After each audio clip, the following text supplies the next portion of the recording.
Hey guys, it's Will here, and after a brief time away, I'm back.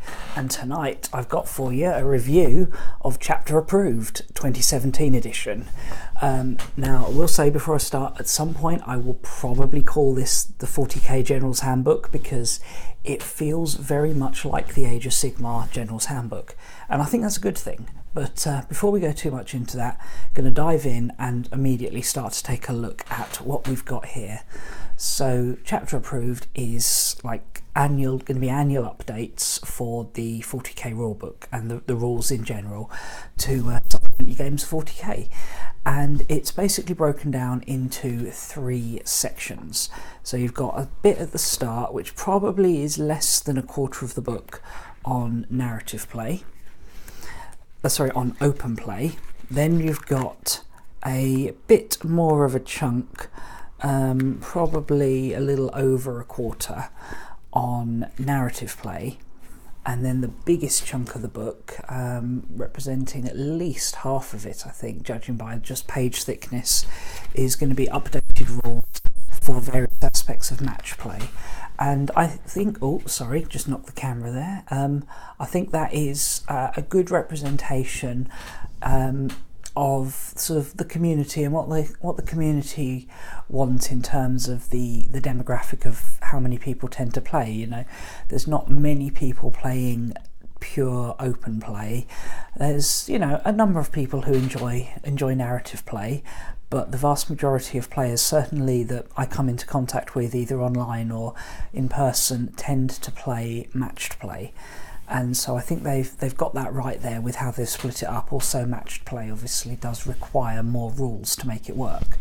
So let's have a look and see what we get then. So the first big thing in the open play section, which I am just going to touch on a bit, although I won't focus too much. I want to look more at the match play stuff, but it's back. Apocalypse. So they've condensed what you need to run an apocalypse game down into probably about 10 pages, probably about 10 to 15 pages on how to do apocalypse. And I think that's a good thing. You know, they're not going to charge you 30 quid for a new book just to play Apocalypse, and another 30 quid to play Planet Strike, and another 30 quid to play Stronghold Assault, when you're going to end up getting half those books being fluff that, while is very interesting, I think most people wouldn't necessarily pay for if it was on its own. I think it's better that it's all condensed down into here. So I've never been a particular fan of Apocalypse. I don't find it my preferred way to play. I think in part because I very rarely have a whole day to game, so I don't tend to get to do it. But for those of you who do like Apocalypse, there's not just the rules and a few scenarios, but also a lot of tips on how to actually organise an Apocalypse event, because as you can imagine, it takes a bit more planning than just a standard pickup game. So it's got some practical help for that, but it's also got a few different scenarios, varying from a pretty standard line up and blow each other up type mission to a more intricate sort of deployment.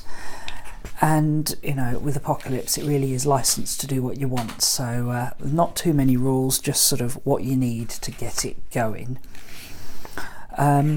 The other thing we've got here is we'd heard the rumours several months ago about vehicle design rules. Now, whether they sort of had to condense it down or whether it was never as big an idea as they thought, it really is quite limited. It's only for Land Raiders, and it's 1 page of actual rules. So, you know, it's I think it's in the right place being in open play, because vehicle design rules in any other format could get very out of control very quickly. You know, it's not about optimizing, which is what you tend to want to do for matched play. It's about creating something fun. So it's an open play type thing, but the idea is, you know, you've got different weapon loadouts you can try on your Land Raider, completely sort of non-standard, borderline heretical loadouts, and that affects the transport capacity and what it can do. And then it gives a few examples. So we've got the Terminus Ultra, but we've also got sort of Space Wolf and Blood Angel specific ones, Dark Angel one, and even a Chaos one. So just sort of worked examples of the rules. So it's quite limited. It's not like full-blown vehicle design rules like they were back in 4th edition, but you know, it gives you something fun to do if you enjoy swapping out your weapons on your Land Raider. Of course, if you don't play Space Marines or Chaos, you know, sorry, you don't get Land Raiders, you can't use them.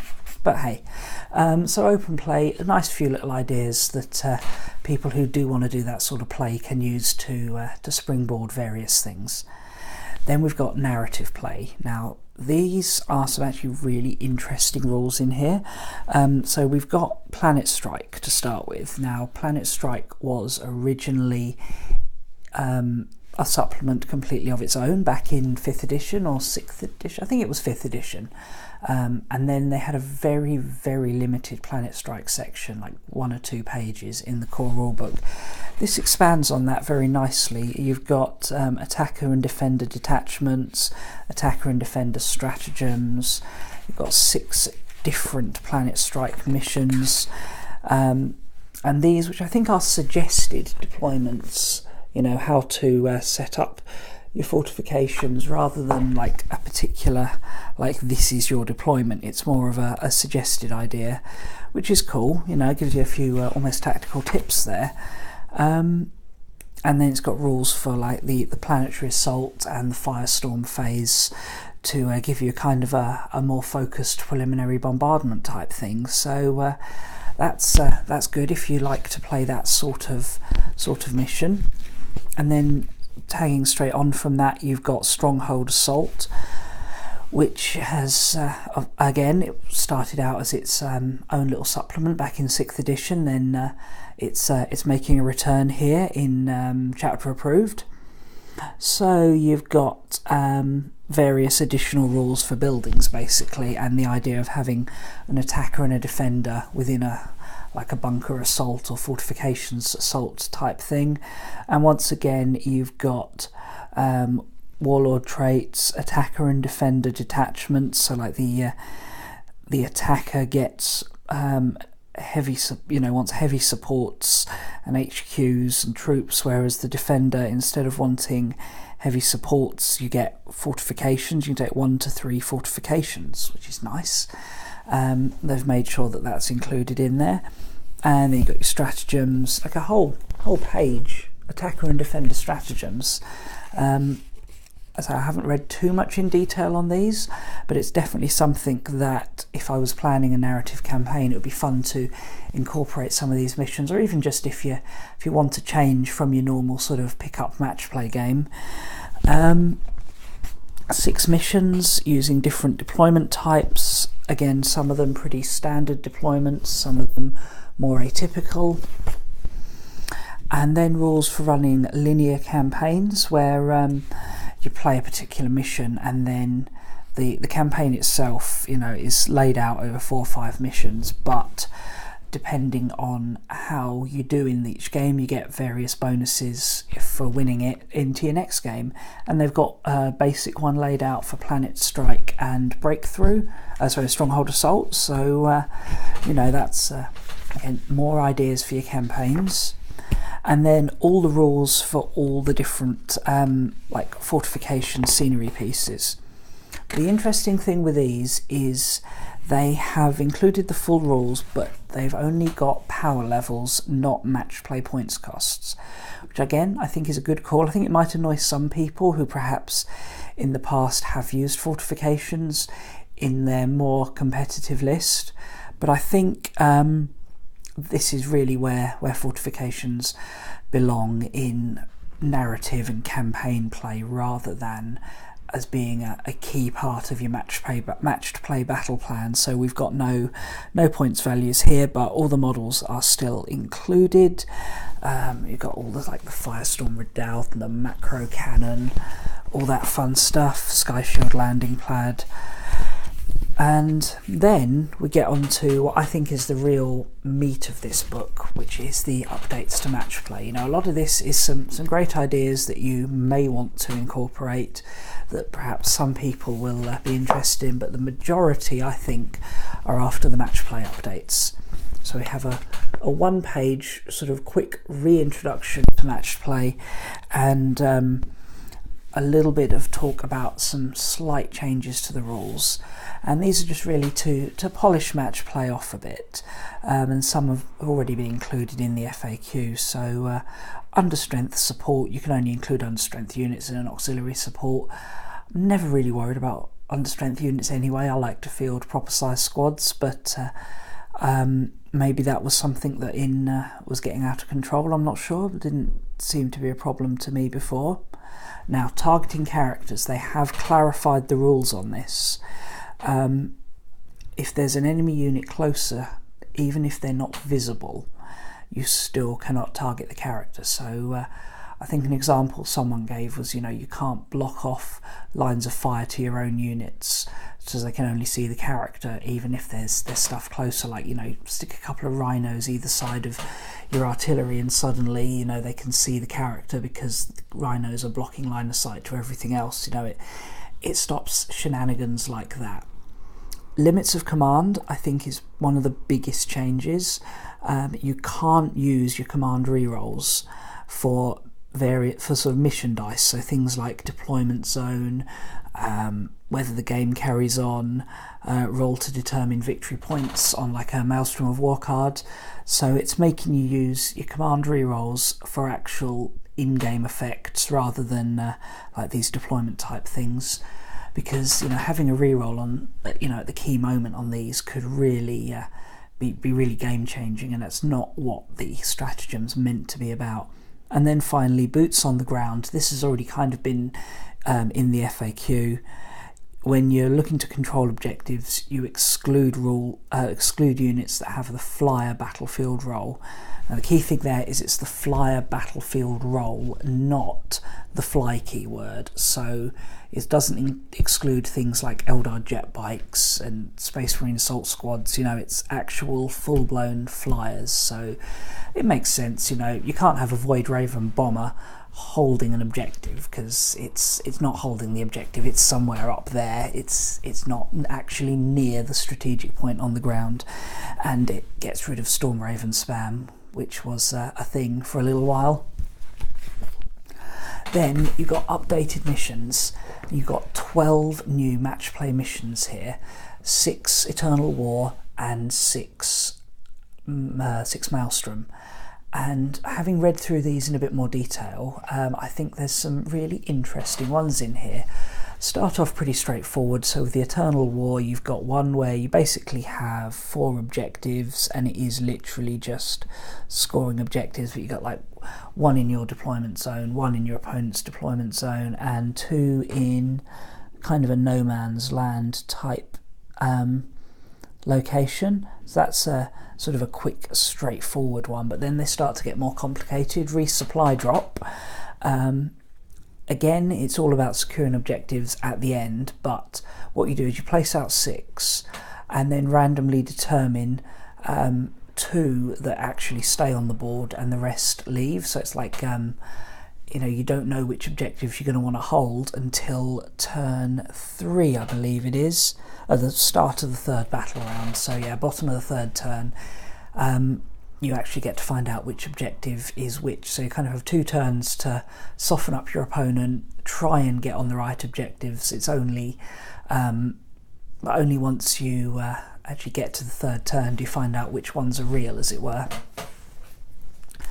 Then the next 2 I'm particularly keen on, Scorched Earth and Dominate and Destroy, because both of these have a more kind of rolling points, so you don't just score points at the end.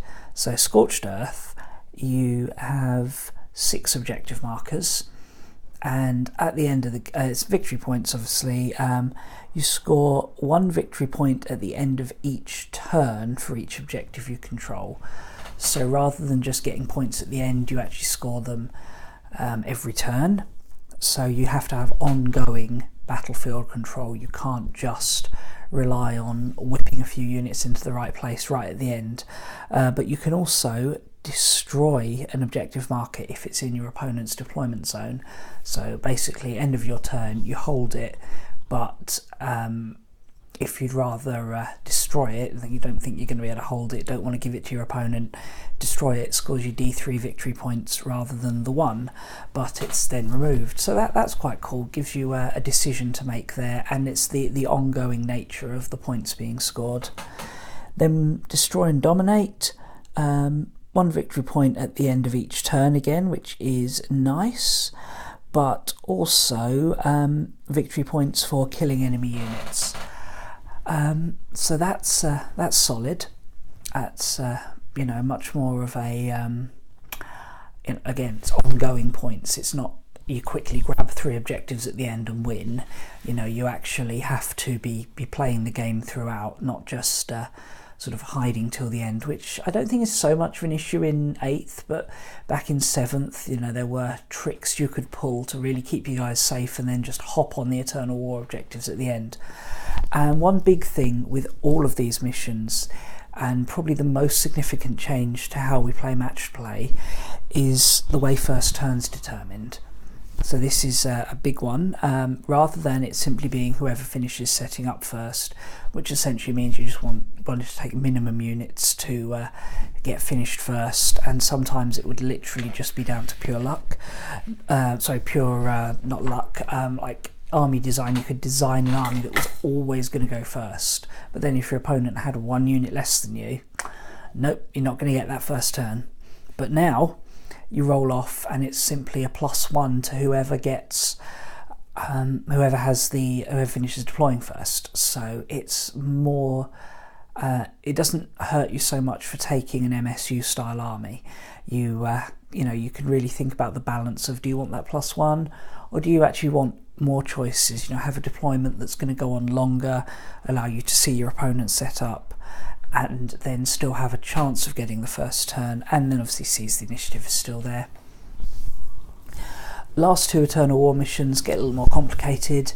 Ascension is 3 objective markers, 1 bang smack in the centre, and then the other ones are kind of placed funny. They have to be 18 inches from the centre and 12 inches from both players' deployment zone, which on some of the deployment maps pretty much gives them a fixed location, but some of the other ones there's a little more flexibility, but not a lot. So there's 3 of those, and again it's rolling victory points, so you score a point every time you hold 1 at the end of your turn, but if you do it with a character, the points gradually rack up. So end of your turn 2, say your character holds an objective, you get a point. If he's holding that next turn, it's worth 2 points, but that's only with characters. So unlike one of the Age of Sigmar missions from the old General's Handbook, where you had 3 places of power and it could only be characters that scored them, now anyone can score them, but it's only characters who benefit from the rolling increase in the points. So that's nice. And then the last one, Roving Patrol, makes reserves compulsory. You essentially split your army into 3 equal-ish parts at deployment, and then roll a d3 to select which one is your starting force and the others go into reserve. And it's not just a case that you just pick when your reserves turn up. You have to roll a 3+ for each unit, starting from the end of your first movement phase, which I think is really important for 7th edition, that, you know, they've made you can start rolling for reserves on turn 1, because this game gets very brutal very quickly. You know, if you waited till the end of, you know, to the start of the second turn to start rolling for your reserves, particularly if you're the player that's gone second, you could be tabled before you even get to roll. It's a more brutal game than it's ever been before, and this change to reserves does fit with that nicely. Mission wise though, it's a simple take and hold with is it 6 objectives? No, 3 objectives. Okay, so it's points wise it is just score points at the end of the game, but it's a bit more it's a bit different when you've got the reserves. And we've got the Maelstrom missions. Now, just before I go on to them, the Eternal War missions I think are better than the Eternal War missions we've got now. There seems to be a bit more flavour to them. They don't all just sort of, or the majority of them don't just end by, yeah, you just grab the objective at the end of the game. You know, there's a bit more progressiveness. That's the word I was looking for, progressiveness. You score points throughout the game rather than getting them at the end. So I think I'm more likely to play Eternal War missions now than I was in 7th, but I'm still a big fan of Maelstrom, which tends to be what our group usually play, and they've changed as well. So starting off, we got Kill Confirmed, which is just 3 tactical objectives every turn, well, you know, drawing up to 3, like many of the current ones. But whereas before you had one where you couldn't discard Secure Objective X, now you can't discard ones that involve destroying an enemy unit unless it's completely impossible to do it. You know, you have to hold on to the kill cards now rather than the score points cards, which is nice. I like that. It makes you have to focus on particular targets. I know this is clearly what High Command have said is the real threat, and we need to deal with it now. Yeah, and you score 1 victory point for every enemy unit killed as well. So it's really like a killing game with bonus points for scoring your tactical objectives. So that's an interesting one. Targets of Opportunity. Another interesting thing here, you draw 3 objective cards every turn again, but at the end of the turn you must discard any that you haven't scored. So you can't hold on to objectives across turns. You know, you have 1 turn to score that and then it's gone. There is a stratagem that allows you to hold on to one and carry it on to a next turn, and you still generate 3 new ones, so you'd have a total of 4.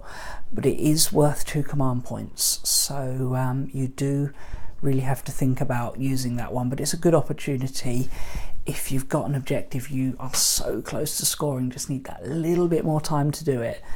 Play that and you can get it, and you still get your extra objectives, so that's cool. Tactical Gambit. Now this is a bit of a complicated one because you actually kind of have to gamble a bit, and before you draw your 6 cards, 3 cards, 4 cards, so it's 4 cards in your hand, but before you draw them you have to guess how many you think you'll be able to score this turn, 1, 2, 3 or 4. If you score that number or more, you get that number of bonus victory points, but if you score less, your opponent gets that number of bonus victory points. So you can try and be bold and think, I've got a really strong position here, I think I can score 3 out of these 4. And if you do it, then great, you get a nice chunk of bonus victory points, because not only you get the 3 you've scored, or potentially the 4 you've scored, you also get the 3 bonus ones. But if you fall short, if you only get 2, your opponent gets the 3 that you gambled. So yeah, it's a risk. That could certainly make for some fun mind games, and some very unfortunate scenarios where you've gambled 3, think you get 3, and then you suddenly draw Scour the Skies against an opponent that doesn't have a flyer, Witch Hunter against an opponent that doesn't have a psyker, and secure Objective 5 when Objective 5 is currentently being sat on by 40 conscripts and a commissar. So yeah, it's a bit of luck involved there, but that's wargaming. You've got Race to Victory. This is cool. You basically race up to achieving 10 tactical objectives. Note that that's not 10 points, that's 10 tactical objectives, and whoever scores that first gets 3 bonus victory points, and the game ends at the end of the battle round where someone scored 10. So potentially you could both get more than 10, or you could have scored 10 that are worth 1 point and your opponents maybe scored 6, but a number of them are worth 2 or 3 points and they actually have more points than you, but it ends once you get 10 objectives scored. So that's cool. It does give a distinct advantage to the player who goes first, because this bonus 3 points for scoring your 10 objectives first can only obviously be scored once. So if you get it in your turn and you went first, your opponent could still potentially get 10 objectives by the end of the same turn, but only you'd get it. But it puts a time pressure on it. You know, it's unlikely that that game is going to last as long, particularly as you are only drawing up to 3 tactical objectives. So even if you're scoring them every turn, you could easily get that. You get that on turn 4, more likely 5, but it's going to be very rare that this is going to run to turn 7. It also notes that in particularly small or large games, you can modify the number to be scored up or down a little bit. So that's cool. And then we get to 2 that are starting to get a bit complicated. You know, these Maelstrom ones do tend to be a little more complicated than the previous batch of Maelstrom ones, but that's not a bad thing. You know, we've been playing the same Maelstrom missions since 7th and the same Eternal War since 6th, so there's no bad thing getting some nice changes. So sealed orders, you start with 6 and you don't draw any more until you have none left. So you either have to achieve or discard those 6. You can discard up to 3 a turn if you use a stratagem, so you can get through them quickly if they're not good, and then once you get rid of those 6 you draw 5, once you get rid of those 5 you draw 4, but you have to fully deal with one set of cards before you get the next. So with this you really need, with all these Maelstrom missions, but particularly this one, an army that's really got the potential to capture all the different, achieve all the different Maelstrom objectives. You can't just have an army that's going to be very good at one particular type of thing. You need an army that can do all the different types of things. You know, you're going to need Psychers, you're going to need anti-fly, you're going to need anti-psyker, you're going to need, I don't suppose demolition's still a thing, is it? So you're not going to need something to do that, but you can't just sort of think, oh, I'll just discard that particular type of objective and not worry about it, because you can't draw any more till you've scored them all, and take you a little while to discard that many if you can't score them. Sorry if this is getting a bit waffly. Hopefully this is still interesting to you guys. And final one is Recon. So Recon, again, it's like the last one of the Eternal War missions. You've got to split your force into 3 and roll off to see which third of your army actually gets to start and the rest go into reserves. And and it's 3 tactical objectives at a time, so it makes the deployment and the reserves complicated rather than making the cards complicated. So that's an interesting one, and mirrors the last one of the Eternal War missions, in it being the number 6 is where you split your forces. So there's already a lot of content here. We've got a whole load of new fresh missions to play, which I'm really excited to get out on the table and have a crack with. But wait, there's more. So we've got a little section on building objective markers, which is some cool hobby content, nice ideas for custom objective markers, so that's nice. Always looking for a bit of hobby inspiration. Then we got rules for individual factions. So any faction that doesn't currently have a codex, or isn't likely to have a codex by the end of January, basically, has got warlord traits, relics and stratagems to tide them over until they get their codex. So we've got the Adeptus Sororitas, the Death Watch, the Drukhari, Gene Stealers. One notable absence is demons, which pretty much confirms what I think has already been confirmed, that demons are getting their own codex very soon in January. So Blood Angels is up for pre-order at the moment. Dark Angels goes up for pre-order this Friday, if I remember rightly, and then it's Demons in January. So those guys haven't got these because they're getting them in a full list in their codex soon, whereas here you're just getting like 1 or 2 of each, just to tide you over and give you a bit of feel for your army. And there's some nice ones in here actually. So looking at the Drukhari, one of the armies I play, the old Dark Eldar, the stratagem is Webway Portal, which is the same as the Eldar Webway Strike stratagem. So that is nice because it gives you another deployment option, you know, a way to get your boots on the ground without having to worry about your boots on, you know, get your forces into the right place without just having everybody loaded into transports. As certain Dark Eldar units I think are going to have a lot of fun doing that. And then a nice little relic pistol as well. Wounds on a 2+ unless it's targeting the vehicle, and it's a 2-shot pistol, and each time it kills an enemy model the bearer regains a lost wound. And on an AP-2 damage 2 weapon, that's not bad. That's a nice little gun. I think anyone with a splinter pistol will do well to pick that up. Genestealer Cult, get Return to the Shadows. That's back as a stratagem for 1 command point. So basically they can, just a unit that's more than 6 inches away can go back into Cult Ambush. So a lot of the old shenanigans with Genestealer Cult are coming back. Yay, I so look forward to facing that, Sam. No, it's all good, it's all good. They needed a boost, and I imagine Gene Cult is one of the armies that's going to be quite a way down the line for its codex. And then you've got a relic, which is an icon of Cult Ascendant. Add 1 to the strength of Genestealer Cult units within 6 of the bearer. That's nice. Especially as these guys don't tend to have particularly high strength, but often have a lot of attacks and certainly have the potential to get into combat very quickly, so that's all good. And the other stratagem is giving you an extra dice on your Cult Ambush, basically. So yeah, Harlequins get the Webway Assault as well as a Prismatic Blur, which is essentially giving 1 unit a 3-up invuln if they advance. As a stratagem, we've got ones for Knights, where they got the Rotate Ion Shields so they can have a boost to their invuln save for a command point. Necrons.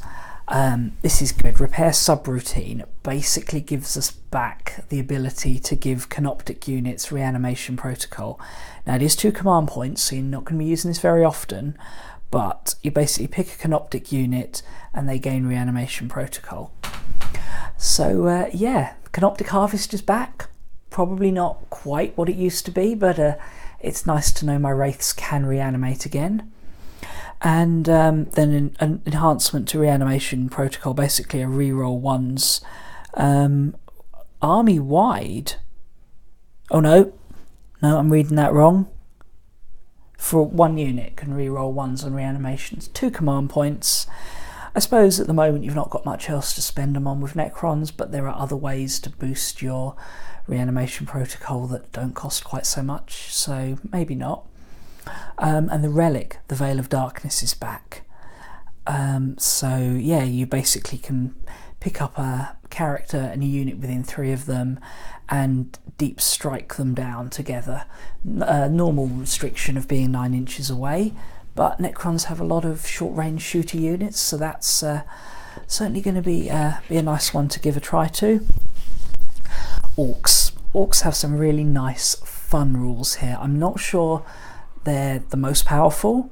Orcs are still in desperate need of a codex, I think, but we got some stuff here to give you a bit of fun for the time being. So Ed Whopper's Kill Chopper is the new relic, and it's basically a big chopper with +2 strength, -2 AP, D3 damage, and if you roll a 6 to wound, it does D3 mortal wounds. So it's a nice bit of kit.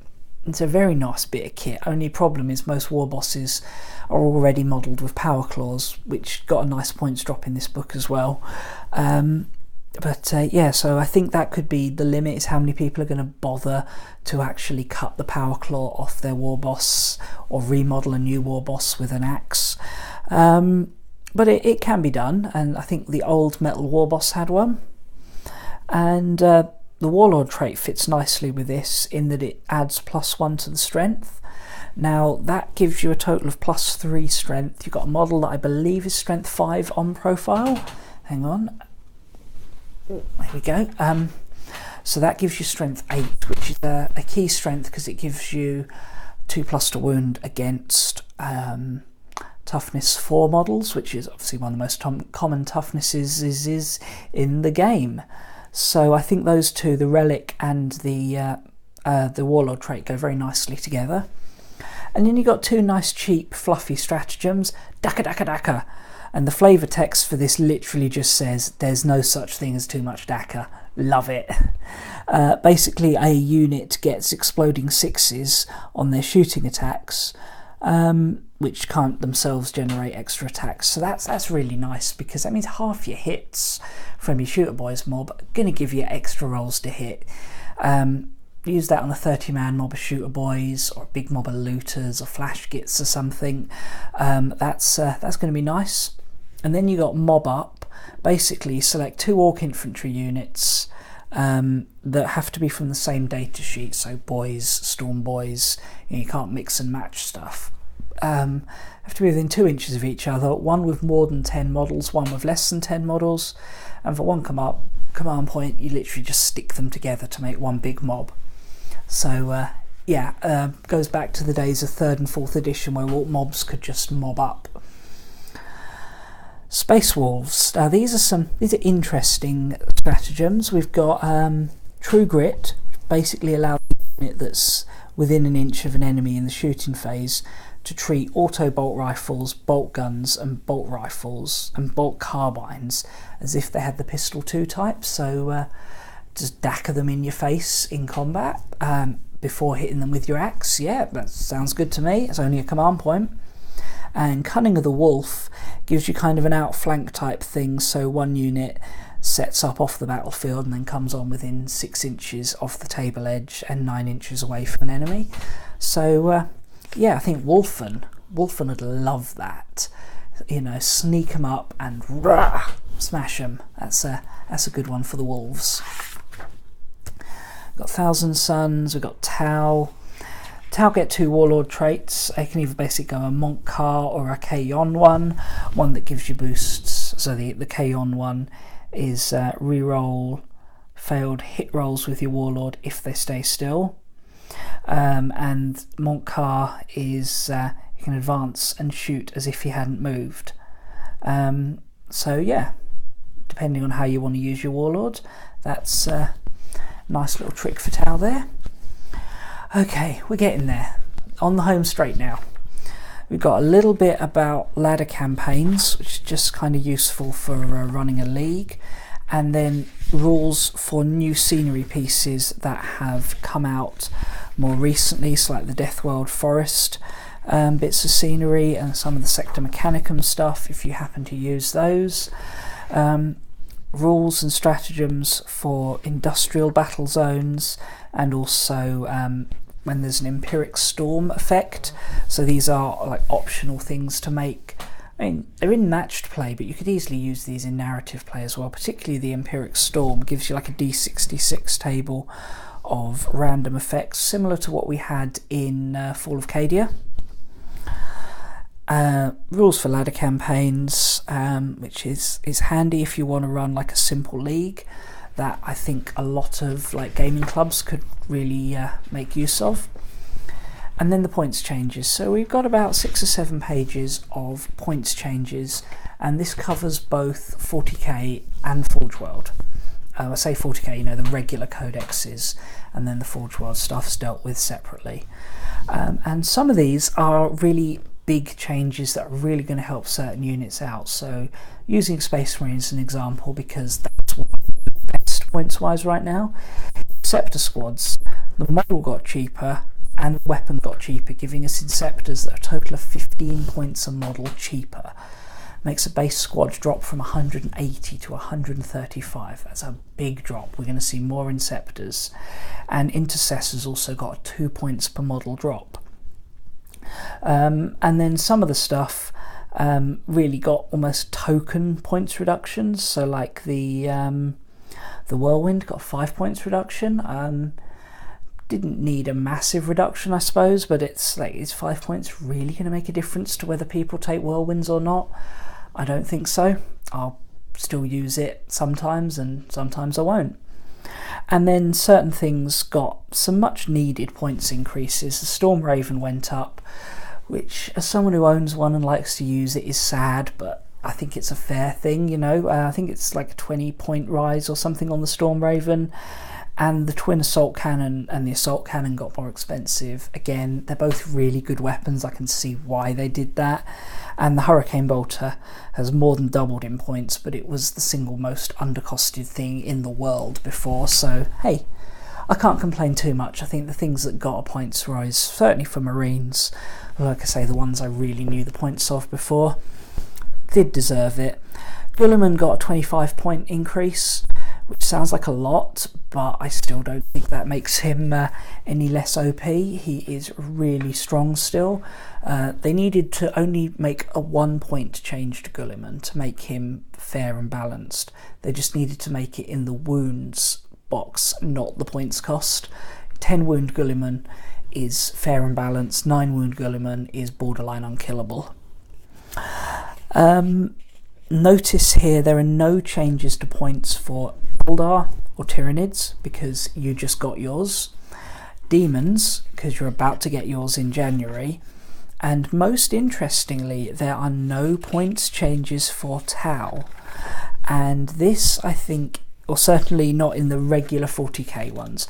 Forge World, obviously that's their own separate set of books, but there are no points changes to the index list for Tau, which to me hints that their codex could be the next one up after Demons.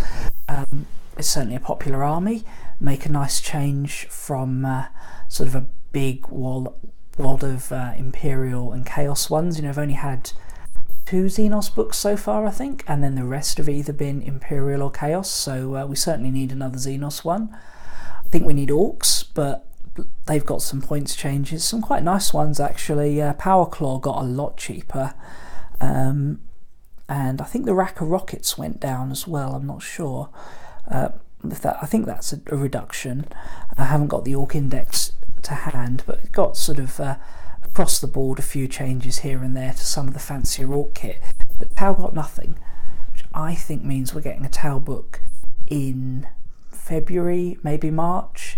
I would be very surprised if we get to April and haven't had a Tau book. You can hear that from me now.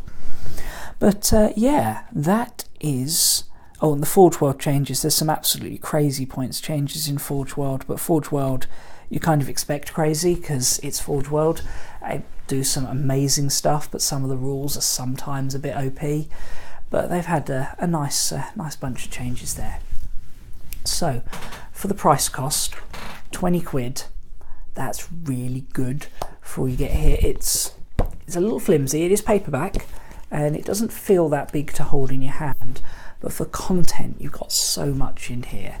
I think pretty much every 40k player is going to need to pick this up. Anyone who wants to play match play is pretty much going to have to pick this up. And you know, I really don't mind paying 20 quid a year for an update if it keeps the game fresh. You know, new missions stop us getting the same stale games.